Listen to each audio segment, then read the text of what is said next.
everybody, and welcome to episode 63 of Therapy Thoughts with Lindsay. It's still every time we go one more up on that scale, it's hard for me to believe that we have been doing this podcast for that long, but here we are at episode 63. And as it has been for the last 10 months or so at this point, Randy Cash is there through the computer. Hey, what's up? How you doing? How's it going over there? It's going fantastic. Is it? Yeah, it's fantastic. Do you feel a whole year older? I do. I feel like I've been on this planet for half a century, man. Half a century and a year. And a Get year. it right. Technically, I am entering into my 52nd year.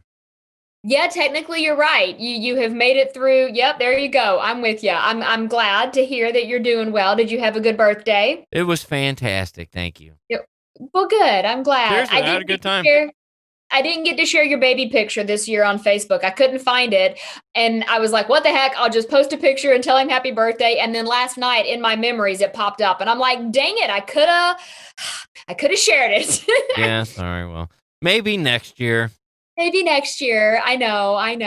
Well, good. I'm glad you had a birthday. I don't suppose in all of your celebrating, you went back and did any of the, assessments that we have on your list of assessments to do? Yeah, as a matter of fact, if you give me a minute, I'll email them over to you.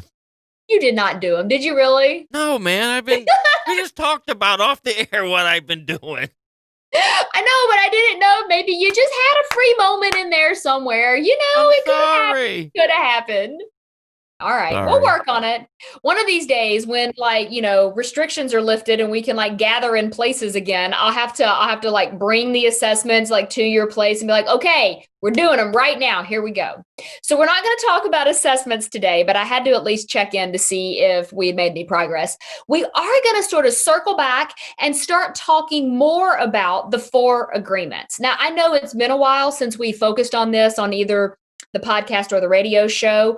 But I really feel like the more I read about, the more I learn about, the more I teach my clients about the concept of the 4 agreements, the more important they seem to be, especially in this day and age that we find ourselves in, where everything is very intense and there's a lot of reacting to whatever's happening and not a lot of thinking through how we want to respond. And I feel like the 4 agreements go hand in hand with this whole process. So do you remember me talking about these at all, Mr. Cash? I do. I just realized I don't think I brought the book back here, but the 4 agreements is by Don Miguel Ruiz. I'm not sure if I'm saying that right. I've wondered that for years now, but we're going to assume that he knows if he hears this, that I mean nothing but respect, because I really find his work to be amazing. It's a framework that I like to tell people. It's simple in theory, but not necessarily easy to implement. It is a 4 sort of concept checklist of sorts that you can use as a framework to ask yourself anytime you feel like you're getting really emotionally drawn into something, emotionally hooked, feeling like almost you're in a really negative headspace. So the first one is be impeccable with your words. Are you using your words in a way of truth, love, light, and positivity? This does not mean that you have to avoid talking about or thinking about negative things, but when you're choosing to speak about it, there are constructive ways that you can speak about these things versus what I'll call less than constructive manners of doing so. So the being impeccable with your words from a relationship perspective is really about asking in your relationship, are you showing up in a way where your words are being used in a good way, or are you using your words to cut your partner down, to tear them down, to make them feel bad, to, criticize or to somehow belittle them? Or are you using those words as a way to say, I love you, I care about you, let's work on things together, let's find middle ground, that whole same team mentality that we've been talking about? The impeccability with your words really goes hand in hand with this. I'm not sure who came up with the, sticks and stones may break my bones, but words will never hurt me. I'm not suggesting that we don't have a choice how we respond to things, but words really do have the ability to hurt our feelings and make us, just question things in our life, or maybe not particularly like how they make us feel. And there is something about recognizing that words have power. And so, with the first agreement, it's be impeccable with your words. And Randy, I feel like you're really good at this. I feel like you really think through what you want to say. And I'm not trying to put you on the spot, but I know you've told me in the past that maybe you weren't so good at this one. You would just kind of say whatever was on your mind and you didn't really give a lot of thought to whether or not it hurt somebody or not, but that you've learned how to be different in that way. Yeah, absolutely. I pay a lot more attention to more of my demeanor and how my words come across. And yeah, to an extent, the actual words that I say. I was just thinking when you were saying all that would be impeccable at your words. Like I've noticed how vulgar I've become lately. You become vulgar with your words lately? Yeah, and I've just been working and things, and just how I didn't like after I've noticed it so much that it made me think, man, I really don't like that so much. Hmm. No, I get that. I think sometimes like self-auditing and asking yourself like what are the words that I'm using a lot of, and do I find that they're helping me or hurting me? And even if they're neutral or maybe somewhere in the middle, am I okay with what that looks like?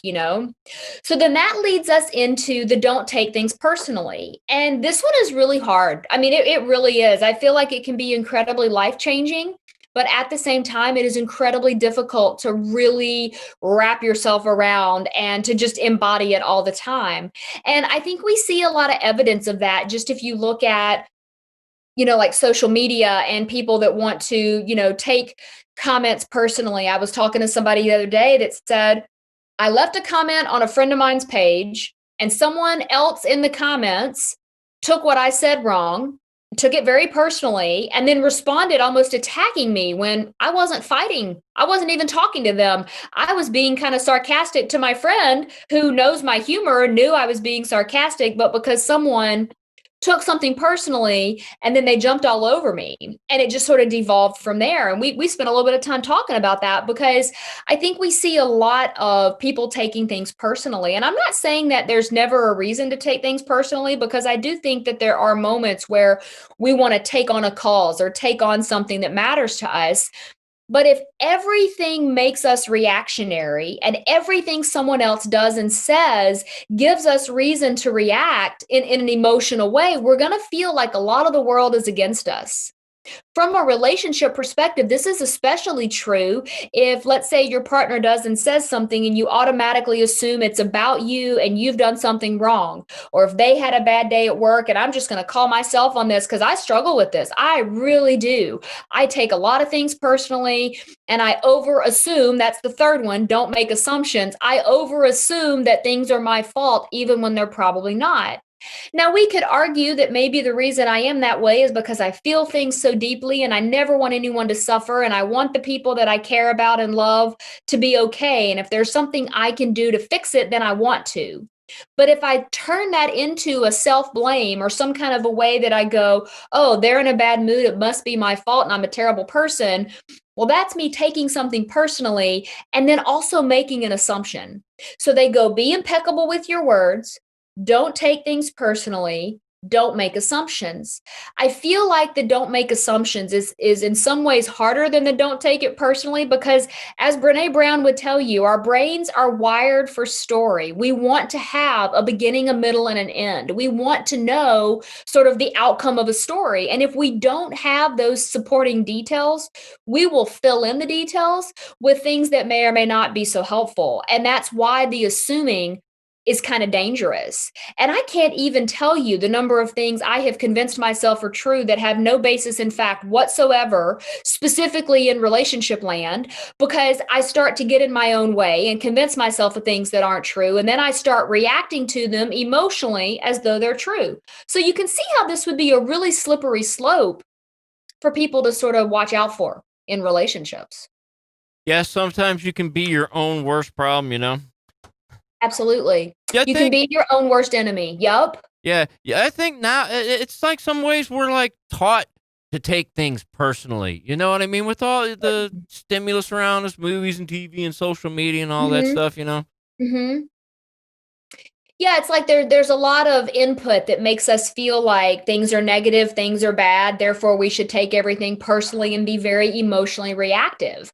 And I'm not suggesting that you can't have a legitimate response to something that's going on in your life, in the world around you, in your relationship, but sometimes it's helpful to do that pause, give yourself a second to reset, and then really ask yourself, do I know that they're mad at me? Do I know that the reason they're upset is my fault? Do I really need to say anything? Going back to my checklist of, does it need to be said?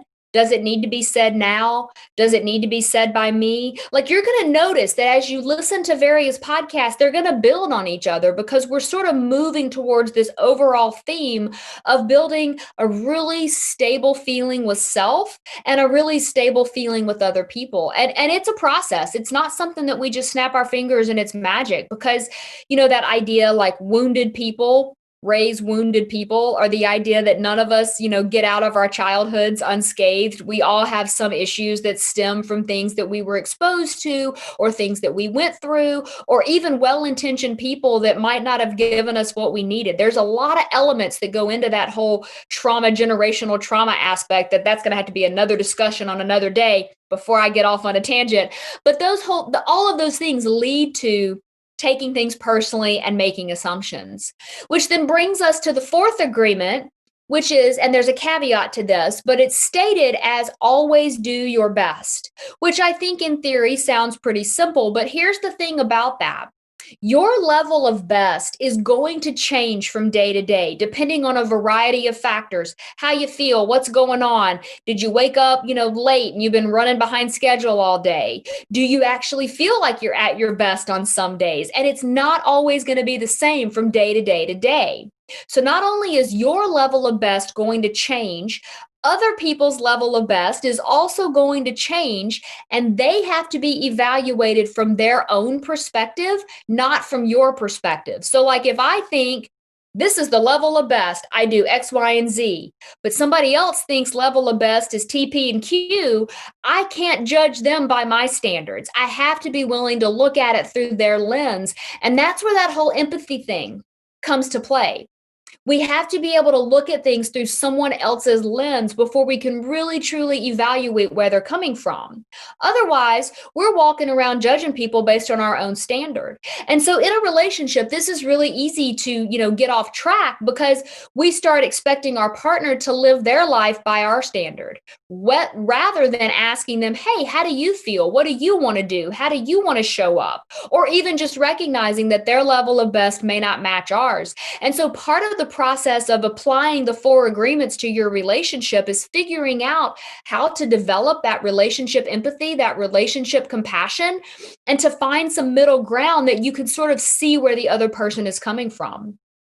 All right, so as a quick recap, because I know we got to get out of here, we have be impeccable with your words, don't take things personally, don't make assumptions, and always do your best. Simple in theory, not always easy to implement, but incredibly life-changing if you can put this into practice in your life. So that's kind of my challenge to you listening, and to everyone that's involved in this conversation right here. How can we do that? What does that look like? And then over the next few weeks, I'm going to dig into each one of the agreements with a lot more detail. We're going to talk a lot more about how they show up specifically in relationships. And there's even a 5th agreement that we're going to try and dig into at the end of all of that. But we got to get through the first 4 first. So there you go. Is the 5th agreement send Randy Cash all of your money at R Cash Comedy on the Instagrams? Okay, people can follow you on the Instagram, but the 5th agreement is not send Randy Cash money. No, that is not the 5th agreement. But good try. Good job. Appreciate it. But no, if you do want to follow along with anything I've got going on, you can go to lindsaywalden.com and find any past blogs, past podcast episodes, as well as information about how to work with me and the workshop that I've got relaunching here in a couple of weeks. If you want to connect on social media, you can do that on Facebook at Lindsay Walden Consulting, on Instagram at This Is Lindsay Walden, on TikTok at This Is Lindsay Walden, and on Pinterest, you can find me at Therapy Thoughts. And before we wrap up, I have to let you guys know that Randy and I have recently gotten on the Clubhouse platform, and we are going to be doing some live broadcasting, almost like our old radio days, over on Clubhouse. So you can follow me over there at Lindsay.Walden. Randy, what's your name over there on Clubhouse? I should be at R Cash Comedy. Trying to keep it simple, So people, he's the because same. yeah. Yep. Okay. Awesome. So we're going to have more detail about that in future weeks, but I wanted to go ahead and let you know, if you're not following us over there, make sure you are. Until next week, I do hope you keep doing what you can to live your best life and building your relationship of your dreams. And we will be back next week with more.